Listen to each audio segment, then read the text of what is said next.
جی honourable senator مشتاق صاحب یاد کیا میں یہ جو ابھی ترامیم ہوئی ہیں، ایک تو میں نے ترامیم دی تھی واٹس ایپ کے اوپر کچھ، لیکن میں نے ابھی جب رپورٹ دیکھا تو وہ انکارپوریٹ نہیں کی گئی ہے. کچھ اس میں اصلاحات کی گئی ہیں لیکن بہت مائنر قسم کی ہیں اور سپرفیشل قسم کی ہیں. جو ایکٹ کا اسپرٹ تھا وہ اسی طرح برقرار ہے جو کہ پہلے دن تھا.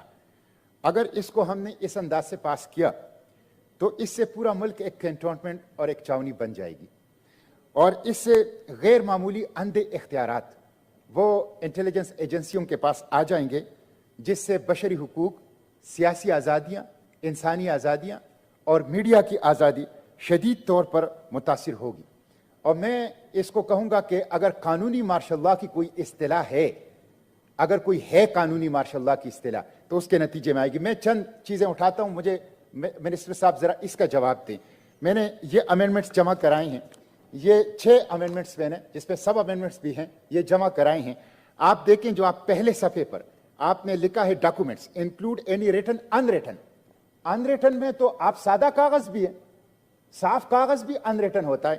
پھر آپ دیکھیں میں لا کا آدمی نہیں ہوں، لیکن آپ نے پہلے میں لکھا ہے میمورینڈم ایٹسیٹرا. اب قانون میں ایٹسیٹرا کا لفظ نہیں ہوتا، قانون میں یہ کہا ہے. یہ تو آپ نے ایک ایسی چیز رکھی ہے کہ کوئی بھی چیز وہ شامل کر سکتے ہیں.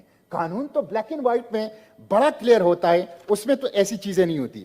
پھر آپ یہ دیکھیں جو صفحہ نمبر 2 پہ آپ دیکھ لیں، جو ڈی کی نمبر 4 ہے کہ any place occupied by arm forces for the purpose of war, games, exercise, training, research and development. تو بھائی ان کے جو تعلیمی ادارے ہیں، این ڈی یو ہے یا آپ کا ایئر یونیورسٹی ہے یا آپ کی باقی ادارے ہیں، آپ نے اس کو بھی اس میں شامل کیا. پھر آپ انیمی کی ڈیفینیشن میں آ جائیں. انیمی کی ڈیفینیشن میں آپ نے نان اسٹیٹ ایکٹرز کو بھی، یا تو آپ ڈیفینیشن میں نان اسٹیٹ ایکٹر کو ڈیفائن کر لیں، what is the non state actor. اگر ڈیفائن نہیں ہے پھر آپ یہاں لکھیں عام نان اسٹیٹ ایکٹرز، انسا، عام نان اسٹیٹ ایکٹرز. وہ تو آپ نے سارے این جی اوز کو بھی ڈال دیا اس میں، سارے جو خیراتی کام کرنے والے ادارے ہیں آپ نے اس میں بھی اس کو ڈال دیا. تو یا تو نان اسٹیٹ ایکٹرز کو آپ ڈیفائن کریں یا انسا لکھ لیں، عام نان اسٹیٹ ایکٹرز، اس کو کر لیں. اسی طرح میں نے یہ کہا تھا مسٹر چیئرمین کہ آپ اس میں ایڈیشن کر لیں 2A کا.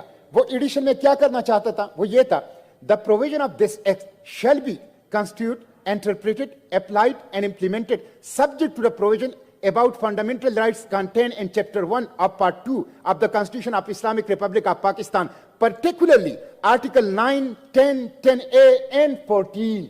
یہ آپ شامل کر لیں اس میں 2A کہ بھائی یہ قانون جو ہیں، یہ جو فنڈامنٹل رائٹس کا ہماری چیپٹر 1 پارٹ 2 میں دیے گئے ہیں، اور specially article 9، article 10، article 10A، article 14، اس کو پیش نظر رکھا جائے گا. پھر اسی طرح مسٹر چیئرمین اس میں جو آپ دیکھیں کہ صفحہ نمبر 4 پہ آپ آ جائیں کہ اس میں بھی بہت سی چیزیں ہیں جس کو میں اومیٹ کرنا چاہتا ہوں.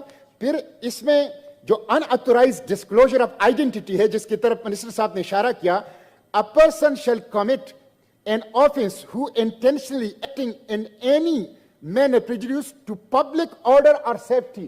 اب public order اور safety یہ کیا چیز ہے؟ مطلب آپ نے اس کو بھی اس میں ڈال دیا. تو یہ تو آپ نے ایک ایسی چیز کی ہے کہ پورا معاشرے کو آپ اس کے اندر لے آئے اور ان کو غیر معمولی اختیارات دیے گئے ہیں. اسی طرح جو قانونی شہادت ہے اس کو اس میں ایڈ کرنا چاہیے کہ جو بھی وہ ہوگا وہ جو قانونی شہادت ہے اس کے مطابق کیا جائے گا. تو یہ میں نے اپنی امینڈمنٹس میں یہ ساری چیزیں ڈال دی ہیں. اگر آپ نے اس حالت میں اس کو پاس کیا، میں پھر خبردار کرتا ہوں تو اس کے نتیجے میں میڈیا، بشری حقوق کی آزادی، انسانی آزادی، جمہوری آزادی، سیاسی آزادیاں سب خطرے میں پڑ جائے گی. غیر معمولی اندھے اختیارات انٹیلیجنس ایجنسیوں کو مل جائیں گے.